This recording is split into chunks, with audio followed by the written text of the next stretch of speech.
Hello बच्चों, चलिए हम इस प्रश्न को देखते हैं। एक बेलनाकार संधारित्र में 15 सेंटीमीटर लंबाई एवं त्रिज्याएं 1.5 सेंटीमीटर तथा 1.4 सेंटीमीटर के दो समकक्ष बेलन हैं। बाहरी बेलन भूसंपर्कित है और भीतरी बेलन को 3.5 माइक्रोकुलाम का आवेश दिया गया है।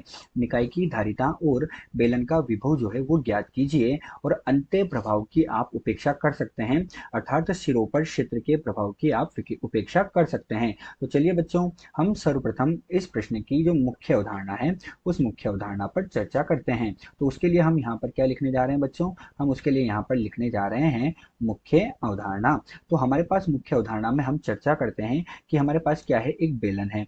तो हम एक बेलन का निर्माण कर रहे हैं। तो बच्चों ये हमारे पास क्या हुआ, एक बेलन हो गया। इस तरह से ही तो बच्चों हमारे पास एक बेलन का निर्माण होता है। तो इस बेलन से हम क्या करेंगे, एक बेलनाकार संधारित्र का निर्माण करेंगे। तो बच्चों ये हमारे पास है एक बेलन। अब इस बेलन के अंदर हमसे कहा गया कि इसके अंदर भी समकक्ष बेलन है।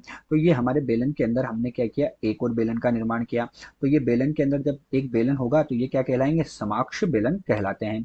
तो बेलन के अंदर हमारे पास ये बेलन है। इस अंदर वाले बेलन की त्रिज्या हमने मानी R1। तो बाहर वाले बेलन जो है, इस बाहर वाले बेलन की त्रिज्या कितनी हो गई, R2 हो गई। अब जब हम अंदर वाले बेलन को आवेश देंगे, माना मैं इसको धनावेश देता हूं, तो जब इसको धनावेश दिया जाएगा तो ये इसकी सतह पर एक समान रूप से वितरित होगा। और जो बाहर वाला बेलन है इसकी सतह पर क्या होगा, ऋण आवेश आ जाएगा। किसके कारण, प्रेरण के कारण।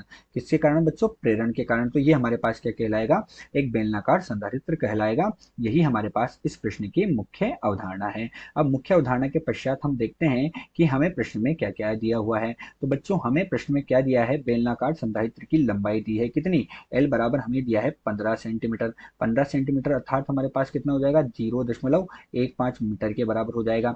इसके साथ ही हमें इनकी त्रिज्याएं दी है। तो त्रिज्याएं हमें कितनी दी, R1 और R2 दी है। अब हम देख रहे हैं R1 कौन सी है, R2 कौन सी है। तो R1 तो अंदर वाले गोले की है और R2 बाहर वाले बेलन की। तो ये हमारे पास 1.4 सेंटीमीटर है। 1.4 सेंटीमीटर का मतलब 1.4 गुणे 10 की घात हमारे पास कितना होगा, ऋण 2 मीटर के बराबर। और ये हमारे पास कितनी है, 1.5 सेंटीमीटर है।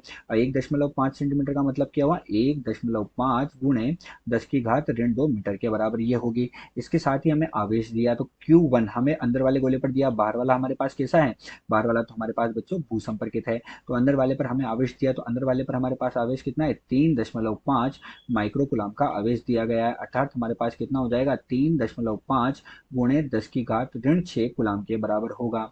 तो चलिए बच्चों, अब हम मुख्य अवधारणा के आधार पर क्या करेंगे, प्रश्न को हल करेंगे। और इस प्रश्न में हमें धारिता और विभव का मान ज्ञात करना है। तो अब हम क्या लिख रहे हैं, प्रश्न का हल लिख रहे हैं। और हम सब जानते हैं जो बेलनाकार संधारित्र होता है उसकी धारिता दी जाती है C से, जहां C बराबर हमारे पास होता है 2 गुणे पाई गुणे एप्सिलॉन नॉट एल बटे हमारे पास कितना हो जाता है लोग। और लोग में जो आधार होता है वो ई का होता है। और ये हमारे पास होता है R2 बटे R1 के बराबर होता है।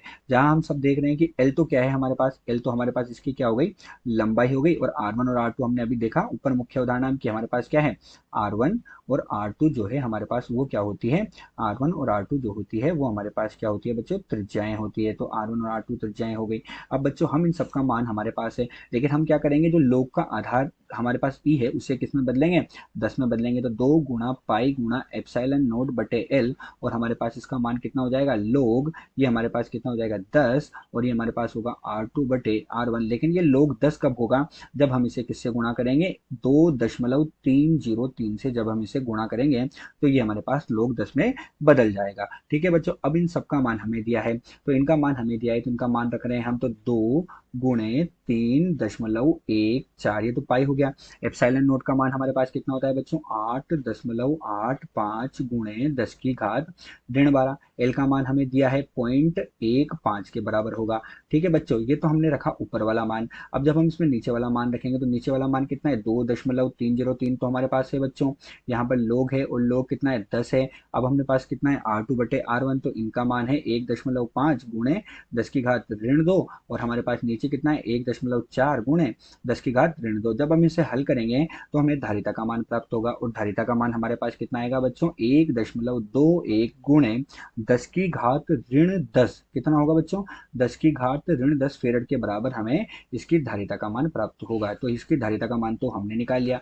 अब हमसे क्या पूछा गया, साथ ही विभव भी पूछा गया। अंदर वाले बेलन पर, तो अंदर वाले बेलन पर विभव माना V1 है तो वो हमारे पास कितना हो जाएगा, Q1 बटे C के बराबर हो जाएगा। Q1 का मान हमें दिया हुआ है, Q1 का मान कितना है 3.5 गुणे 10⁻⁻⁶ फेरेड के बराबर इसका मान दिया है। और धारिता का मान हमने निकाला अभी अभी 1.21 गुणे कितना होगा बच्चों 10⁻⁻10 के बराबर होगा। अतः हमारे पास जो विभव का मान होगा वो विभव का मान हमें प्राप्त होगा 2.9 गुणे 10 की घात कितना 4 वोल्ट के बराबर प्राप्त होगा। अतः बच्चों दिया गया जो प्रश्न है, इस दिए गए प्रश्न में धारिता का मान हमें प्राप्त हुआ 1.21 गुणे 10⁻10 फेरेड के बराबर और विभव का मान हमें प्राप्त हुआ 2.9 गुणे 10⁻4 वोल्ट के बराबर। आशा करते हैं आपको प्रश्न समझ आया होगा। धन्यवाद।